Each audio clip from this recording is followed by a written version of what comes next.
Você sabe que o Manual das Obrigações Fiscais das Empresas na Autoridade Tributária tem 36 páginas?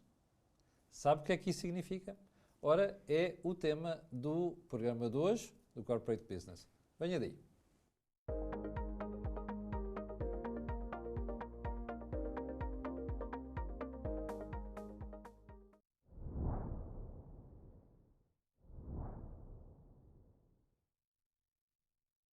A minha área de atuação é em comércio exterior, importação e exportação. E hoje o que eu vejo como principal desvantagem competitiva de Portugal é a burocratização, principalmente com relação ao IVA no processo de importação. Eu acredito que se Portugal colocasse um pouco mais de atenção tanto na simplificação desse procedimento, como existe na Bélgica, por exemplo, a licença 44.000, onde permite de maneira simplificada os empresários pagarem como um acerto de conta anual o saldo do IVA, considerando que o produto vai ser ou reexportado ou comercializado intracomunidade. Eu acredito que Acredito não. Eu tenho certeza que Portugal se tornaria uma potência ainda maior, principalmente como hub logístico. Ora, já percebeu que está com o Corporate Business do primeiro mês do ano 2024, do ano da graça 2024, e também sabe que aqui no Corporate Business nós temos uma única preocupação, que é levar-lhe a melhor informação financeira e fiscal. E também sabe que todos os meses estão comigo o José Pedro Farinha e a Isabel Cipriano. Mas antes disso, quero lembrar-lhe que nós temos disponível aqui um gráfico onde você deve votar. E a pergunta já apareceu aí no ecrã e é muito simples. Tem a ver com estas questões. Aliás, a pergunta vou-lhe repetir. Será que poderíamos simplificar o cumprimento das obrigações fiscais das empresas? É o grande tema do programa de hoje. José Pedro Farinha, bom dia. Porquê é que trouxemos este tema ao programa? Então, bom dia e obrigado por estarem connosco. Trouxemos este tema porque nós vamos progredindo na tecnologia e na forma de comunicarmos as nossas obrigações, mas ao mesmo tempo complicamos tudo. Mas vamos ficando cada vez mais reféns da confusão que nós aplicamos nessa tecnologia com vontade de controlar o incontrolável e com vontade de termos declarações e obrigações que pouco ou nada servem, a não ser para aumentar brutalmente os custos de cumprimento e ainda mais os custos de incumprimento. E as empresas os contabilistas, as pessoas no geral, não sei se sabes, este ano vais ter uma nova declaração de IRS, uma nova modelo 3. Sim? Vamos tratar disso depois. Porque todos os anos aparece mais uma cruzinha para meter, mais um campozinho para preencher, e depois Portugal é o país em que, para teres os teus direitos, tens que requerer. Ou metes a cruz certa, então depois tens que fazer 300 mil requerimentos. E temos cada vez mais obrigações, logo cada vez mais incumprimentos, e já é uma fatia importante, a fatia do incumprimento, que é uma coisa que não se percebe quando devia ser muito mais automatizado, até para que nós, contabilistas, façamos o nosso trabalho de entregar informação útil e as empresas possam andar preocupadas em gerir com base nessa informação e não no cumprimento das obrigações fiscais, que são importantes sim, mas que não faz sentido nós termos hoje um processo muito mais complexo que o que tínhamos há 20 anos atrás. Não é? Isabel, eu estou verdadeiramente espantado. Eu até vou regularmente aí ao site da Autoridade Tributária, até por necessidade profissional de me informar sobre as coisas, mas estava longe de pensar que o manual tinha 36 páginas, Isabel. Bom dia, Camilo, bom ano. Vocês... Seja um excelente ano, estamos a começar com um tema apesar complicado. Destas coisas, não é? O site da Autoridade Tributária este ano até publicou mais cedo o calendário anual. Sim. Portanto, é de louvar. O janeiro é Um sempre o mês calendário complicado. anual de obrigações fiscais. Obrigações fiscais, não só na ótica do pagamento, como na ótica declarativa. Ou seja, temos a parte executiva, ou seja, de pagamento, temos a parte declarativa, porque há Sim. obrigações que não são de natureza de pagamento, são só de natureza declarativa. Sim. Dar um exemplo. Sim, exatamente. Tira-lhe as palavras da boca. Inventários, que é um tema premente para as empresas e que tem que ser comunicado até ao final de janeiro. E quem não tem inventários, tem que ir ao sistema na mesma e dizer que não tem inventário. Isso é um bom exemplo. Está a perceber do que é que nós estamos a falar? A preocupação é mesmo esta. Estamos a falar de burocracia e complicar a vida às empresas. Mas Isabel. não fique assustado com o site da AT. Se forem ao site da Apotec, nós temos lá um calendário mensal fiscal, é só clicar em cima do mês para terem um quadro com uma raiz de obrigações, quer declarativas... Um quadrinho simples. Quadrinho simples. Oh, Isabel, como o é de que é o janeiro site? tem 50. apotec.pt. PT, exatamente. apotec.pt. Acesso livre. Acesso livre. Dê lá um saltinho. E a Isabel dizia que em janeiro tem quantas? Estão registadas 50 ocorrências no calendário fiscal. 50 ocorrências. Sim. Isabel, diga-me sinceramente, faz sentido? Tendo em conta que é janeiro, algumas são anuais. Faz sentido. O exemplo dos inventários. Isso eu percebo. O exemplo das declarações que vão permitir depois às empresas, às famílias, terem o pré-preenchimento da modelo 3 do IRS, que são as declarações com a informação dos rendimentos oferidos ao longo do ano anterior, as retenções na fonte, etc, etc, etc. Que ainda não está disponível nessa altura do ano. Não pode. para aí a As partir de empresas carregaram agora Claro. e os profissionais em janeiro, hão de ser validadas em fevereiro. Há correções por vezes a fazer, por isso é que a entrega da modelo 3 do IRS ocorre de 1 de abril a 30 de junho. Para que o automatismo do carregamento da informação que as empresas vão cruzar possa estar disponível nas informações dos sujeitos passivos, inclusive a informação dos empréstimos, os das rendas, as do e-fatura, porque as pessoas têm até ao final do mês, sensivelmente acho que é 20 de fevereiro, para fazer a validação das despesas no e-fatura, que depois vão aparecer pré-preenchidas nas deduções específicas. Portanto, isto até tem automatismos, tem excesso de informação e repetição. Um outro exemplo. Todos os meses as empresas enviam para a Segurança Social a declaração mensal de remunerações. Para quê? Para que a Segurança Social possa validar aquilo que o sistema já faz.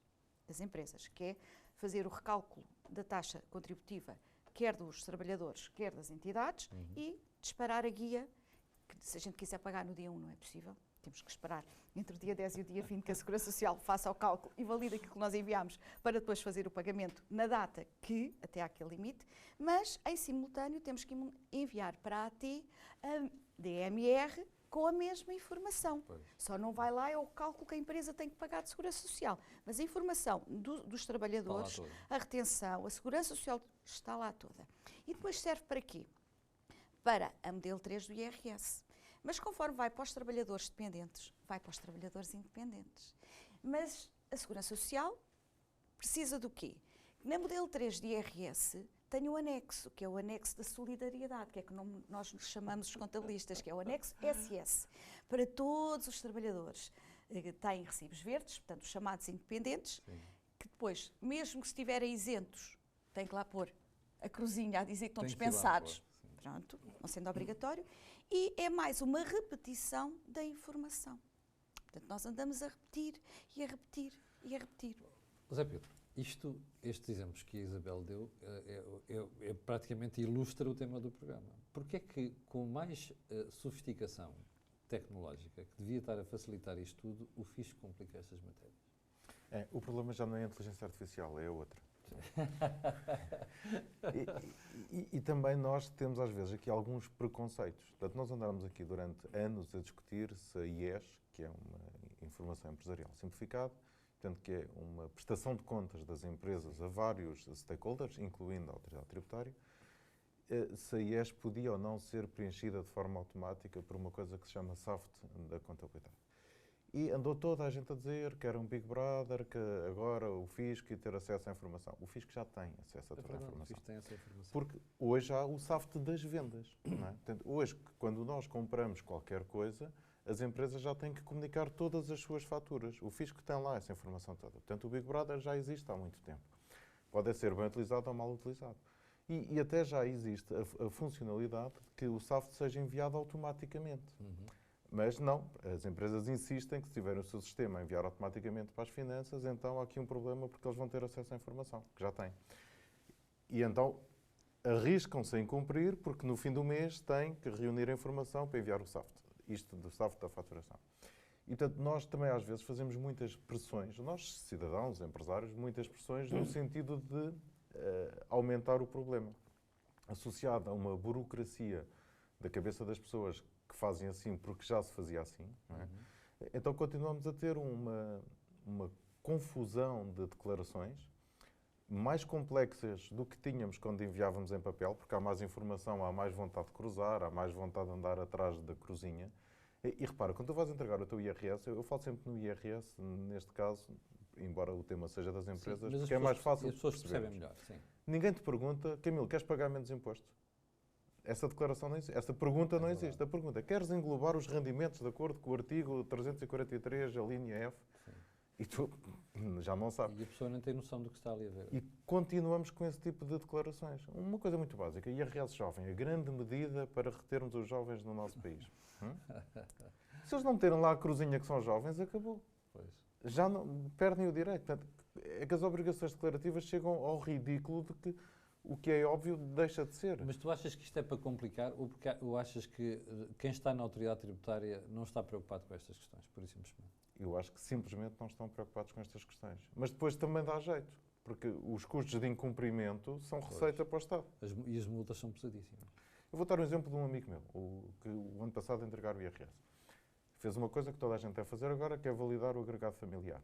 Sim. Portanto, quando foi entregar o IRS, não pôs o número de contribuinte dos filhos, já tinha validado o agregado familiar. Quando descobriu o erro, a diferença entre o que ele ia pagar de IRS e o que pagou foram 3.000 euros. Mas ele teve a obrigação de ir lá validar o agregado familiar, que não serviu rigorosamente para nada. E continuamos com esta insistência. Não é? A Isabel pegou aqui num tema que me é grato, que é os inventários. Não é? Sim. Ela também Deve já me estar sempre a conhece. falar dos inventários. Ela também já me conhece. Não é? Qual é o problema de nós entregarmos inventários e inventários valorizados? É verdade. E porquê é que temos que esperar até 31 de janeiro? Até devíamos entregar 4 vezes por ano. Aliás, daí eu ter dito que estava sempre a chamar a atenção para a questão dos inventários. Como é que eu apuro resultados para a minha gestão se não tenho inventários? Então qual é o problema de entregar às finanças? Não conseguimos? Se não conseguimos, não podemos ser empresários. Está aqui qualquer coisa que não está bem. Esta é que é a grande questão, Camilo. É que os inventários não são da responsabilidade do contabilista, é da responsabilidade do gestor. Pois, Tem a da competência da gestão. Ok? E muitas das vezes transfere para o contabilista essa responsabilidade, que é a responsabilidade comunicativa, declarativa. Declarativa, sim. Ó Isabel, de todas as obrigações que a Isabel estava a falar há bocadinho para este ano, para o conjunto do ano, quais são as mais importantes para podermos alertar quem este ano está a ver? As obrigações mais importantes. Para já temos a panóplia do pagamento e informação das declarações de retenção na fonte. As do IVA. As comunicações ao Banco de Portugal se tivermos relações com o exterior, o caso do Daquela empresário. empresa do Filipe Franzino. Exatamente. Outras obrigações. A comunicação das rendas, das retenções na fonte. Elas são tantas, Camilo. Mas que nenhuma hoje delas faz sentido. Porque são comunicações de... Imagina, o exemplo mais prático. Camilo passa recibos verdes. Passa aonde? No portal das finanças. verdade. Então as finanças já não sabem quanto é que É tem lá de verdade, recibos, as finanças têm tem lá a informação retenção na toda. fonte. Claro. Para que é que a empresa tem que enviar a declaração? A empresa tem que garantir que, se lhe reteve IRS, tem que o Eu pagar. entrego, exatamente. o Senão é recibo crime. da renda, onde é que emites? No portal das finanças também. Igual. São dois exemplos. Ou seja, nós estamos aqui perante situações em que o fisco já tem informação e devia ser o próprio fisco a trabalhar com essa informação e não estarem a implicar as empresas Como depois já faz, neste por processo. exemplo, no caso dos salários, que também tínhamos que fazer um modelo 10 no final do ano e agora entregamos a DMR mensalmente.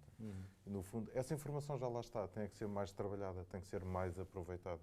Por exemplo, a declaração do IVA, se nós recuarmos 20 anos, era uma coisa simples que nós dobrávamos e punhamos um cheque lá dentro e punhamos no É correio. verdade. Até porque a entrega obrigava ao pagamento. Pois. Hoje temos não sei quantos anexos para preencher.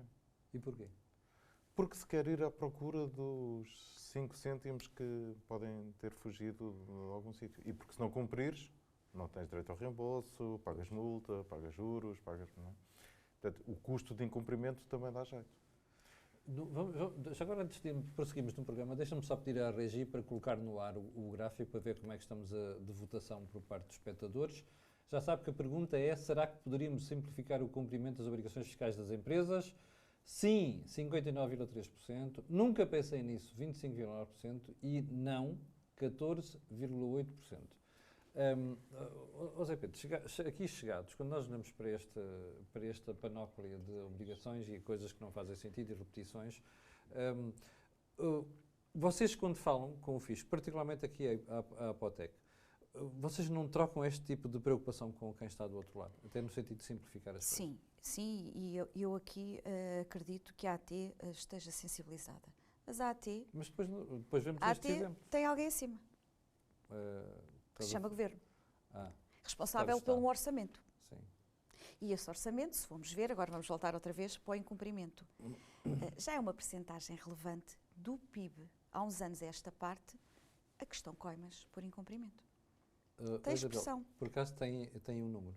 Não. Se não tiver, nós depois... Há cerca de 7, 8 anos, penso que o professor João Duque terá avançado com o número e era uma percentagem bastante significativa do PIB. Dá jeito. Dá jeito. Ou seja, o próprio Estado, é como nós fazemos o nosso orçamento nas empresas. Quando fazemos o orçamento de venda, já podemos contemplar por incumprimento contratual. Sim. Para o Estado, para o Governo, o incumprimento contratual são as coimas. Ora bem. E dá jeito para os cofres do Tesouro. Portanto, eu acredito que não seja responsabilidade direta da AT. Até porque, repare, os profissionais, a primeira linha da AT, que são os serviços de finanças, são pessoas que estão para ajudar o cumprimento ao contribuinte. Porque depois o incumprimento gera para a primeira linha trabalho adicional. É preciso... Portanto, não vamos pôr aqui o papão. E muitas das vezes a AT até está à frente da Segurança Social. E ainda assim a Segurança Social transfere para a esfera da AT via Governo necessidades que podiam ser resolvidas de outra forma. A Segurança Social, aquilo é um atraso de vida, literalmente. José Pedro, ias acrescentar qualquer coisa? E acrescentar que também devíamos aproveitar para fazer tudo mais depressa. Porque não faz sentido, desde sempre que a modelo 22 é entregue em 31 de maio. Sim. Quando fazíamos à mão, com uma letra bonita, com papel químico. Hoje discutimos se conseguimos entregar o modelo 22 em maio. Então não faz sentido nenhum. As empresas são obrigadas a aprovar as suas contas até 31 de março para disponibilizar na conservatória. Para que este time lag até 31 de Não. maio? A IES é entregue até 15 de julho. Pois E é, andamos na luta porque conseguimos cumprir. Ainda no ano passado falámos disto aqui várias vezes. E isto tem 3 culpados. Não é? Portanto, tem culpado o empresário, Sim. que não quer saber disso, que não se preocupa com isso. E retarda a informação que depois tem que ser trabalhada para cumprir essas obrigações. Tem como culpado o contabilista, porque também não pressiona para que isso aconteça e não explica porque é que isso tem que ser mais cedo. Sim. E já agora o empresário também não lhe quer pagar. Portanto, temos aqui esta culpa repartida. E tem, obviamente, como culpado quem provoca a legislação, quem cria a legislação, que não consegue criar mecanismos para que isto possa ser antecipado, quando a informação está lá. Portanto, hoje nós devíamos ter a entrega do IRS em fevereiro. Devíamos ter a entrega do IRC. Porque tens declarações que precisas Exatamente. ainda entregar em Duas fevereiro. das coisas que vocês referiram aqui hoje, uma delas diz respeito a ninguém nos pergunta se nós queremos pagar menos. Aquela questão que tu dizias há bocadinho. Refere-se para o artigo. Isso faz-me uma impressão desgraçada, porque aqui há uns tempos houve uma empresa de consultoria que contou uma história muito interessante, que devia servir de exemplo para o fisco português. Que era um cliente dessa empresa de consultoria que queria colocar a empresa na Holanda. Então, a empresa de consultoria foi à Holanda com o cliente português, apresentou ao fisco holandês. E a primeira coisa que a pessoa do fisco holandês disse é: eu estou aqui para garantir que você paga o menos imposto possível. Isto é um belíssimo exemplo. Já agora, se tiver alguém a ver do Governo e da Autoridade Tributária, pelo amor de Deus, copie estes exemplos. Isso é a função de quem está desse lado. Bom, Isabel, o que é que ainda há para acrescentar a esta matéria? Notas finais. Quem tem relações intracomunitárias, e sem ser intercomunitárias ao nível do IVA, atenção que este mês tinha a recapitulativa. Exatamente. O Filipe estava ali a falar. Exatamente, a declaração anual recapitulativa do IVA era até dia 22 deste mês. Portanto, se não entregou, entrega fora de prazo, mas entregue. Porque a multa é a coisa menor. Pedro, considerações finais, antes de irmos à questão do mail. Eu acho que é muito importante que os contabilistas e os empresários deem as mãos. Pois. E queria pedir aos empresários que não nos vejam como cobradores de impostos, mas sim como alguém que quer garantir que paga o menos imposto possível e que tem a melhor informação e que estão a gerir ajudar a sua gestão, empresa. ponto final. E, portanto, não vale a pena enganar o contabilista e esconder a informação do contabilista. Se toda a gente pagar um bocadinho mais de imposto, na verdade, os que pagam vão pagar menos. E isso é justiça, não é? Portanto, é equidade. E vale a pena nós, cada vez mais, há mais regras de controle. Por isso é que também há tantas obrigações declarativas, que ainda não funcionam bem, é a sorte de alguns, não é? Mas o que é importante é nós termos aqui uma política cuidada e antecipada, já que estamos num país em que temos que requerer e pôr a cruzinha no sítio certo para ter o benefício fiscal, para ter uma redução de taxa, etc. Então, há que trabalhar em conjunto, empresários e contabilistas. E depois temos que fazer pressão, obviamente, junto de quem nos pode ajudar, associações empresariais, ordens profissionais, etc., para conseguirmos levar esta informação a quem de direito, para que a legislação possa ser cada vez mais simplificada. Bom, quem tiver dúvidas, questões e precisar de ajuda, pode escrever para onde? Para corporatebusiness.betocnet.com, nós respondemos. No nosso site também temos um calendário fiscal que é o da Apotec. Portanto, nós não competimos com quem faz bem. Ora bem, exatamente. Até porque a Betocnet é associada da Apotec, é um benefício que tem. Sim, senhora. Quanto a nós, já sabe, o Corporate Business vai para o ar todos os meses, mais ou menos nesta altura aqui do mês. Porquê é que precisamos? Que você preste cada vez mais atenção a estes assuntos e, sobretudo, se tiver dúvidas, possa recorrer aqui ao mail que o José Pedro deixou. Também quero dizer que fica aqui o link para você poder continuar a votar, para nós percebermos qual é a sensibilidade que também tem estas questões. Nós voltaremos no próximo mês, aposto que o José Pedro ainda não sabe qual é o tema do próximo mês. Ainda não, ainda é muito cedo. Se calhar vamos falar de uma coisa gira, Que são é? retenções na fonte. É porque as tabelas que foram publicadas, o Ctrl-C, Ctrl-V, acho que fez ali uns desaparecimentos. Pronto, olha, está prometido o tema retenções na fonte para o próximo mês. Fique bem, este foi o seu Corporate Business. Não esqueça, é a melhor informação financeira fiscal, aqui no canal A Cor do Dinheiro, em parceria com a Apotec e também com a Betocnet. Fique bem, voltaremos no próximo mês. Muito obrigado.